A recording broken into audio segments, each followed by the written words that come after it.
Doctor ortho Ayurvedic oil and capsule. अब दर्द भी घुटने टेकेगा। रुद्रप्रयाग में गुरुद्वारे की छत पर डटे निहंग सिख। निहंग सिखों की रिहाई की है मांग। निहंग सिखों और गुरुद्वारे के सेवादारों के बीच हुए विवाद पर सीएम भगवंत मान ने सीएम धामी से की है बात। सीमांत चंपावत में रेशम क्रांति, 10 महीने की मेहनत में तैयार हुआ सोने सा कुकून। रोजगार की खुली राह। रानीखेत में प्रशासन गांव की ओर का आयोजन। विकासखंड ताड़ीखेत में प्रशासन गांव की ओर में द्वारा आमजन की समस्याओं का समाधान।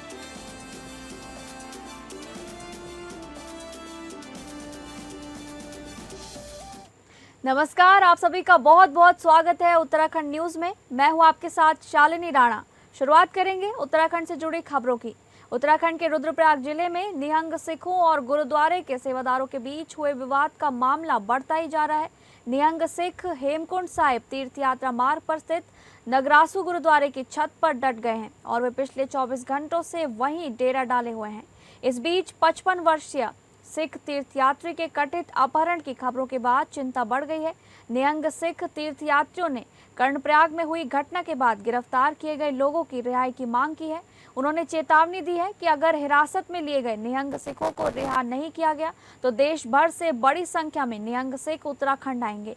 विवाद के बाद सुरक्षा कड़ी करने के साथ ही इंटरनेट सेवाएं निलंबित कर गई थी। पंजाब के मुख्यमंत्री भगवंत मान ने उत्तराखंड के मुख्यमंत्री पुष्कर सिंह धामी से इस बारे में बात की है। उत्तराखंड की सिख संगत को मुख्यमंत्री भगवंत मान ने अपील की और पंजाब सरकार की ओर से किसी तरह की मदद के लिए कहा। बीते दिन रुद्रप्रयाग की एसपी निहारिका तोमर ने कहा था कि 20 जून 2026 को दोपहर 3:40 पर रुद्रप्रयाग पुलिस कंट्रोल रूम को 112 के जरिए सूचना मिली कि नगरासू गुरुद्वारे में दो गुटों के बीच विवाद हो गया और उनके बीच बहस चल रही है। मामले की जानकारी होने पर पुलिस मौके पर पहुंचकर शांति व्यवस्था कायम कराती है। एसपी ने बताया कि जानकारी लेने पर पुलिस को ये पता चलता है कि गुरुद्वारे के सेवादारों और वहां आए निहंग सिख यात्रियों के बीच किसी बात को लेकर विवाद हो गया था। पुलिस की ओर से बातचीत की गई। इसके बाद निहंग सिख गुरुद्वारे के छत पर चले गए और उन्होंने रास्ते को बंद कर दिया। प्रशासन, पुलिस और गुरुद्वारा प्रबंधन समिति की ओर से लगातार बातचीत की जा रही है और उनकी समस्याओं को जानने की कोशिश की जा रही है।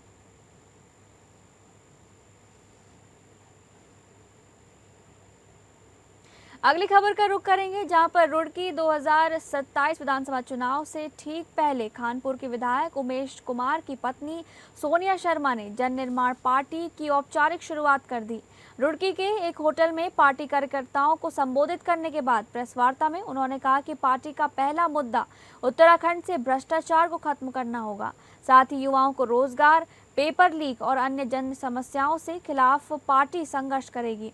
सोनिया शर्मा ने कहा कि 2027 चुनाव से पहले सभी पदाधिकारियों के साथ बैठकर चुनावी रणनीति तय की जाएगी। पार्टी संगठन को जमीनी स्तर तक मजबूत करने पर जोर रहेगा। इस मौके पर खानपुर विधायक उमेश कुमार ने ऐलान किया है कि वो इस बार जन निर्माण पार्टी के टिकट पर ही चुनाव लड़ेंगे। पार्टी अन्य सीटों पर भी उम्मीदवार उतारने की तैयारी कर रही है और जल्द ही सभी औपचारिक घोषणाएं की जाएंगी। पार्टी अपने नाम को सार्थक करे। जन निर्माण पार्टी के लोग जो हैं वो आम आदमी की आवाज को उठाएं, किसानों की आवाज को उठाएं, दबे कुचलों पीड़ितों की आवाज को उठाएं और जो है हमेशा जन निर्माण पार्टी उस व्यक्ति के लिए खड़ी रहे जिस व्यक्ति को जरूरत है।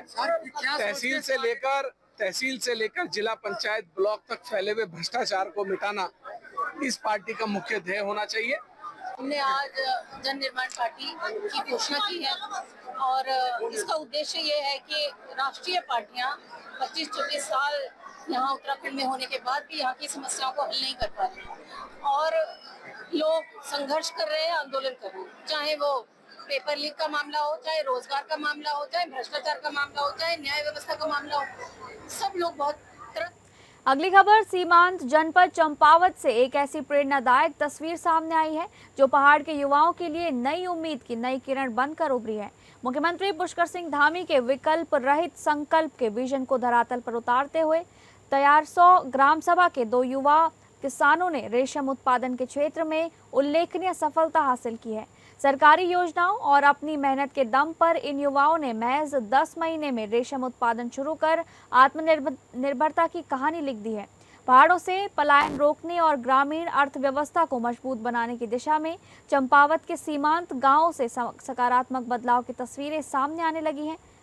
तैयारसौ ग्राम सभा के युवा किसान भीम कुमार और नीरज महारा ने शहतूत आधारित रेशम कीट पालन को अपनाकर स्वरोजगार का नया मॉडल तैयार किया है। बाटुली एफपीओ से जुड़े इन युवाओं ने रेशम विभाग से प्राप्त शहतूत के पौधों का रोपण किया और केवल 10 महीने के भीतर रेशम कोकून का व्यावसायिक उत्पादन शुरू कर दिया। ट्रायल के तौर पर किए गए इस प्रयास में दोनों किसानों ने मात्र 20 दिनों में लगभग 12 किलोग्राम उच्च गुणवत्ता वाला कोकून तैयार किया, जिसे विभाग ने तत्काल खरीद भी लिया है। रेशम विभाग का मानना है कि पर्वतीय क्षेत्रों में रेशम कीट पालन रोजगार का मजबूत माध्यम बन सकता है। इससे किसानों की आय बढ़ेगी, स्थानीय स्तर पर रोजगार सृजित होंगे और पहाड़ों से पलायन की चुनौती से निपटने में भी मदद मिलेगी। अब बाटुली एफपीओ के माध्यम से अन्य किसानों को भी प्रशिक्षण देकर इस लाभकारी व्यवसाय से जोड़ने की तैयारी की जा रही है। 400 के इन युवाओं की सफलता ये साबित करती है कि यदि सरकारी योजनाएं सही लाभार्थियों तक पहुंचे और युवा नवाचार के साथ आगे बढ़ें तो सीमांत गांव भी आत्मनिर्भर भारत की मजबूत नींव बन सकते हैं।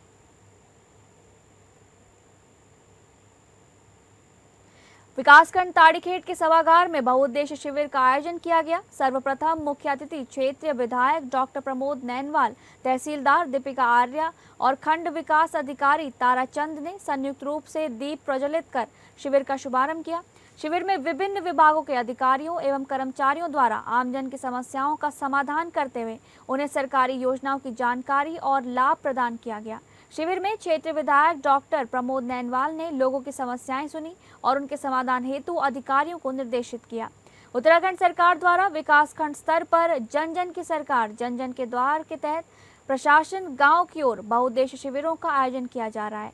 इस क्रम में विकासखंड ताड़ीखेत प्रांगण में शिविर लगाया गया। इस शिविर के माध्यम से सरकार का ये उद्देश्य है कि आम जनमानस की समस्याओं को ही एक ही शिविर के माध्यम से उसका निस्तारण किया जा सके, जिससे ग्रामीण जनता को विभागों के चक्कर न लगाने पड़े।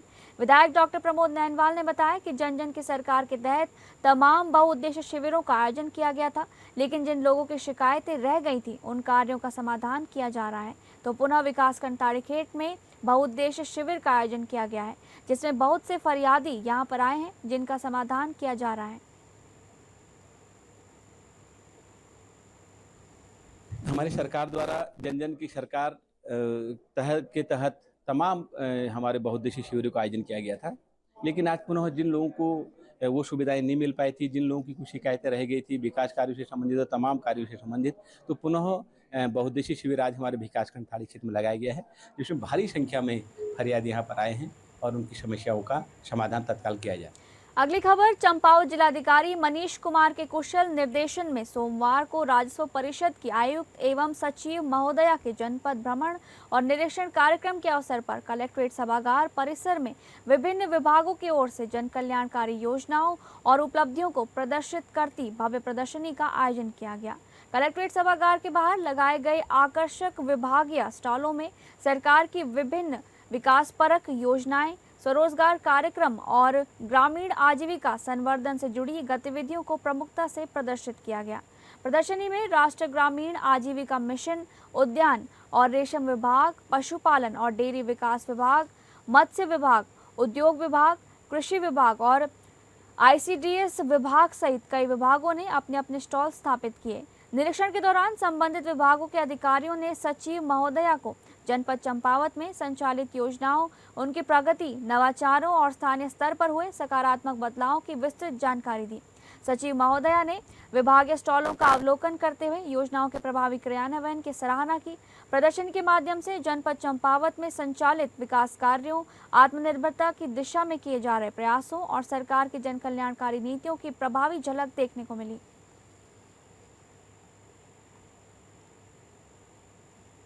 विभाग से हुए, जिससे हमारे परिवार की होती है। एक गौ सेवा ये हमारा एक इस माध्यम से गौ सेवा करने का भी मौका मिलता है और जो बेजान पशु है उसकी सेवा हम बड़े लगन से और बड़े तत्परता से करते हैं। इसमें हमें गौ सेवा का भी आशीर्वाद मिलता है। जो भी हमारे काश्तकार हैं उनका भी हम सोचते हैं कि अधिक से अधिक दुग्ध उत्पादन हो सके, उनकी आजीविका चल सके अच्छी तरह।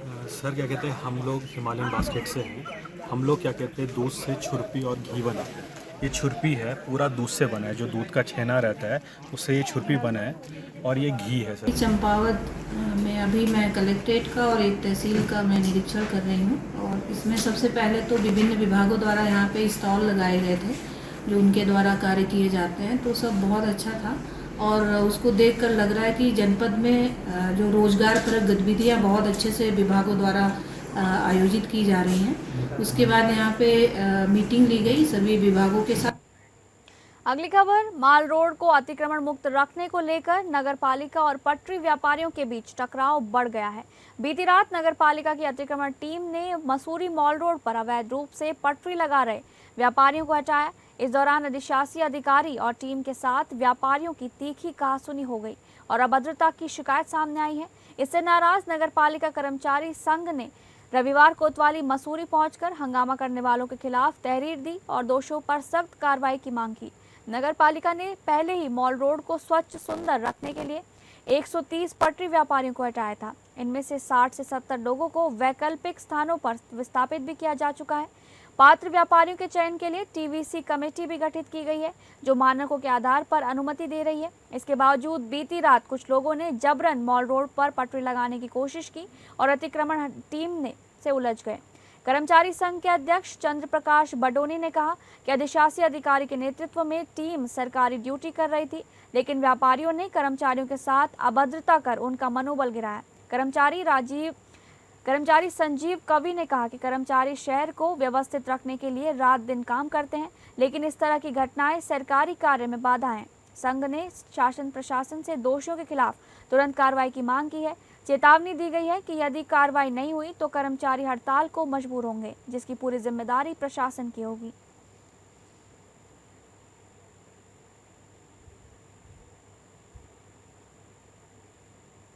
जो रात्रि टीम है जो अतिक्रमण अभियान चला रही थी, प्रशासन के आदेशानुसार टीएससी कमेटी जो गठित थी उसके आदेशों का अनुपालन होना था।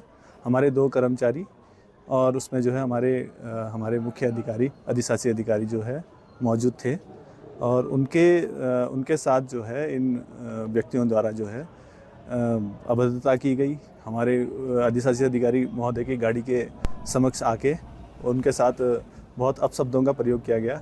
जो हमारे सबसे उच्च अधिकारी हैं उनके साथ अगर इस प्रकार का अभद्रता का प्रयोग किया। खबरों के सिलसिले में आगे बढ़ेंगे। चंपावत के चलती क्षेत्र में सोशल मीडिया पर वायरल हो रहे कथित अवैध खनन के वीडियो को लेकर अब बड़ा खुलासा हुआ है। भूतत्व और खनिज कर्म विभाग ने वायरल वीडियो को पुराना बताते हुए स्पष्ट किया है कि मौके पर किसी भी प्रकार का अवैध खनन नहीं किया जा रहा था, बल्कि वहां नदी के बहाव को व्यवस्थित करने के लिए अधिकृत रिवर ट्रेनिंग का कार्य किया गया था।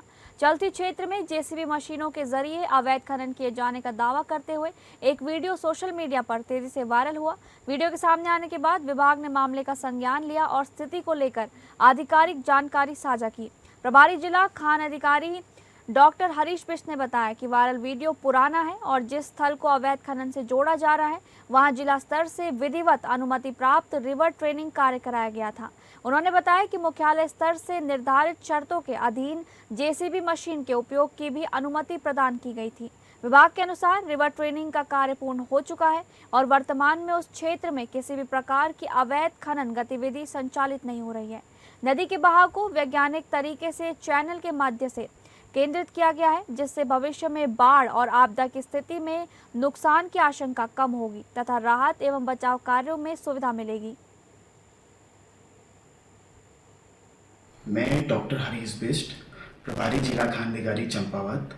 सोशल मीडिया में एक वीडियो वायरल हो रहा है जिसमें चलती क्षेत्र अंतर्गत जेसीबी मशीन से अवैध खनन होने के संबंध में बताया गया है। इस संदर्भ में मैं यह कहना चाहता हूं कि यह वीडियो पुराना है।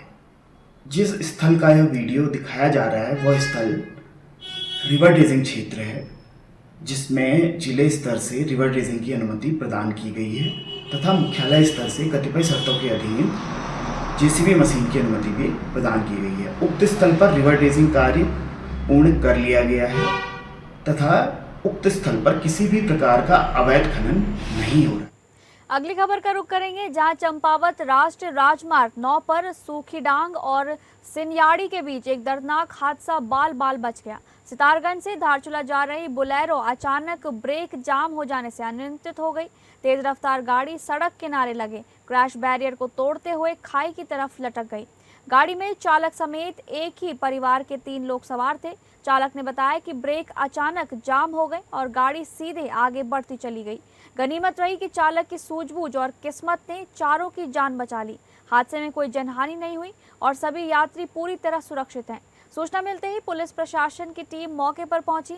पुलिस ने घटनास्थल का जायजा लेकर स्थिति संभाली। बोलेरो को बाहर निकालने के लिए क्रेन मंगाई गई है, जिसे जल्द ही सुरक्षित स्थान पर पहुंचाया जाएगा। पुलिस ने वाहन चालकों से अपील की है कि लंबी दूरी की यात्रा पर निकलने से पहले वाहन की सर्विसिंग और ब्रेक जैसी तकनीकी जांच जरूर कर लें। समय पर रखरखाव और सावधानी से ड्राइविंग ही ऐसे हादसों को रोक सकती है। एक बार फिर किस्मत मेहरबान रही, 4 जिंदगियां बच गई, लेकिन ये घटना हर चालक के लिए चेतावनी है कि लापरवाही जान पर भारी पड़ सकती है।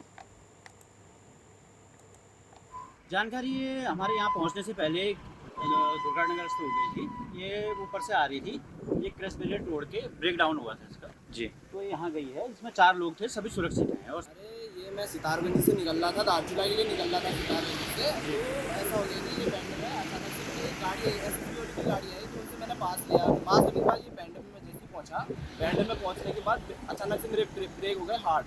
ब्रेक हार्ड हो गए तो ब्रेक लगी नहीं। तो हार्ड अगर मैं बाई चांस बैंड एंड काटता तो सीधे नीचे जाती, तो मैंने वहाँ साइड में चढ़ा। तो फिलहाल उत्तराखंड न्यूज़ में बस इतना ही। नमस्कार।